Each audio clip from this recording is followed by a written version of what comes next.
हमने अपने बुज़ुर्गों में देखा हफ़ज़ साहब रहमतुल्लाह अलैह, वो जब जवान थे तो फिर तो शायद वो बड़ी वर्जिश भी किया करते थे, दौड़ना और वर्जिश करनी, भागना। बल्कि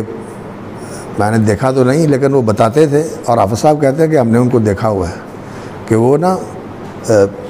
चादर बांधते थे, शलवार नहीं पहनते थे, चादर बांधते थे और चादर का लंगोटा बना लेते थे और लंगोटा बना के